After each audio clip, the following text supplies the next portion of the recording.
سنن ابن ماجہ نمبر 4108 میں موجود ایک حدیث میں حضور نبی اکرم صلی اللہ علیہ وآلہ وسلم نے نصیحت فرمائی کہ مادی دنیا آخرت کے مقابلے میں سمندر کے مقابلے میں پانی کے ایک قطرے کی طرح ہے۔ در حقیقت یہ تمثیل اس لیے دی گئی تاکہ لوگ سمجھ سکیں کہ مادی دنیا آخرت کے مقابلے میں کتنی چھوٹی ہے، لیکن حقیقت میں ان کا موازنہ نہیں کیا جا سکتا، کیونکہ مادی دنیا عارضی ہے جبکہ آخرت ابدی ہے، یعنی محدود کا لامحدود سے موازنہ نہیں کیا جا سکتا۔ مادی دنیا کو 4 قسموں میں تقسیم کیا جا سکتا ہے: شہرت، قسمت، اختیار اور کسی کی سماجی زندگی، جیسے ان کا خاندان اور دوست۔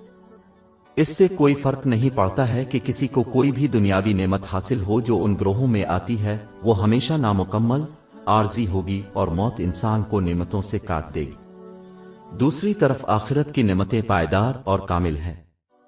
تو اس لحاظ سے مادی دنیا ایک نہ ختم ہونے والے سمندر کے مقابلے میں ایک قطرے سے زیادہ نہیں ہے۔ اس کے علاوہ ایک شخص کو اس دنیا میں طویل زندگی کا تجربہ کرنے کی ضمانت نہیں ہے، کیونکہ موت کا وقت نامعلوم ہے، جبکہ ہر ایک کو موت کا تجربہ کرنے اور آخرت تک پہنچنے کی ضمانت ہے۔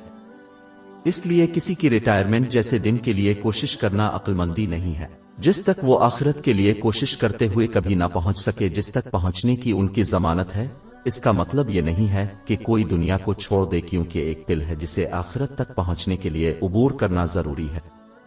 اس کے بجائے ایک مسلمان کو چاہیے کہ اس مادی دنیا سے اپنی ضروریات اور اپنے محتاجوں کی ضروریات کو اسلام کی تعلیمات کے مطابق بغیر فضول خرچی اور اسراف کے پورا کرے،